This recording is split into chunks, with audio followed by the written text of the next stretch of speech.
नमस्कार. आज आपण एका अशा विषयावर बोलणार आहोत जो खरंच खूप रंजक आहे. फक्त 21 दिवस हा मंत्र म्हणा, बदल स्वतः अनुभवाल.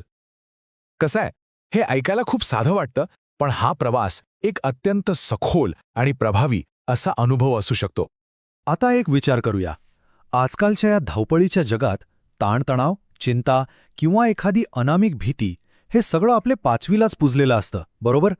पण समजा केवळ आपल्या विचारांची दिशा थोडीशी बदलली तर ह्या भीतीवर कायमची मात करता येऊ शकते का?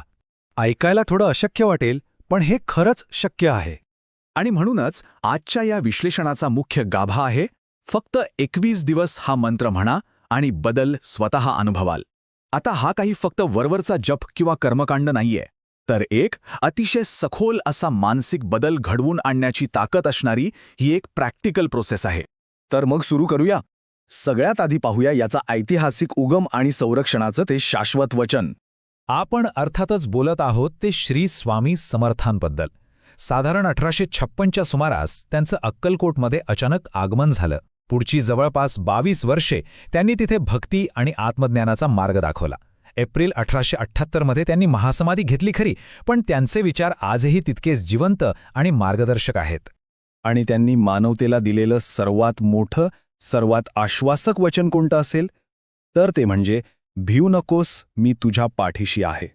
हे फक्त एक वाक्य नाहीये बरं का, तर माणसाच्या मनातील प्रत्येक प्रकारची भीती मुळापासून उपटून काढणारा हा एक अतिशय भक्कम मानसिक आधार आहे. आता वळूया यामागच्या मुख्य रहस्याकडे. या खऱ्या अर्थाचा आपण थोडा उलगडा करूया. बऱ्याचदा श्री स्वामी समर्थ हा फक्त एक साधा नामघोष वाटू शकतो, पण तसं अजिबात नाहीये. हा प्रत्यक्षात एक षडाक्षरी तारक बीज मंत्र आहे. म्हणजे काय?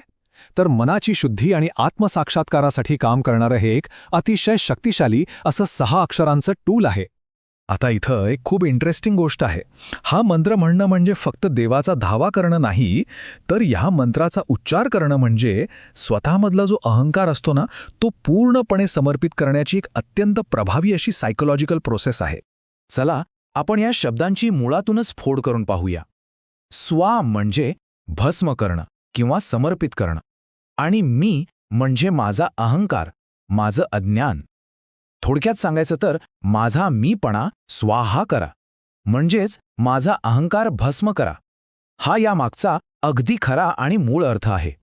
जर आपण याचा संपूर्ण अर्थ एकत्र पाहिला तर बघा, श्री म्हणजे सर्वोच्च ईश्वरी तत्व, स्वामी म्हणजे माझा अहंकार जाळून टाकण्याची विनंती, आणि समर्थ म्हणजे माझ्या आत असलेली निर्भय सक्षम अवस्था जागृत करणं. म्हणजे एक प्रकारे आपण स्वतःच्याच मनाला आतील ताकद जागृत करण्याची आज्ञा देत असतो. कमाल आहे ना?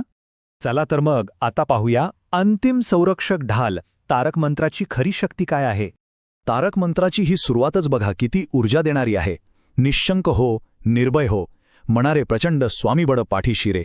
आधुनिक काळातले जे काही ताणतणाव आहेत त्यांच्या विरुद्ध उभी राहणारी ही एक अभेद्य अशी मानसिक ढालच आहे. हे थेट आपल्या मनाला दिलेले अगदी स्पष्ट निर्देश आहेत. आणि या मंत्रातून मिळणारे धडे खरंच खूप प्रॅक्टिकल आहेत.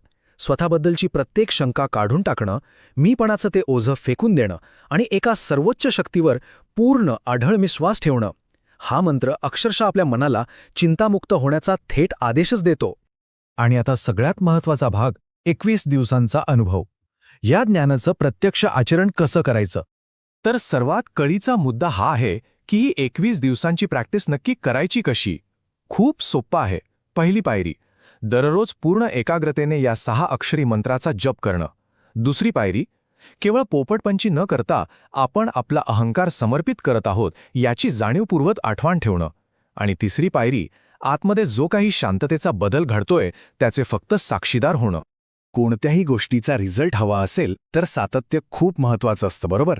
सलग 21 दिवस हा सराव केल्याने आपला अहंकार खऱ्या अर्थाने भस्म होण्यास मदत होते.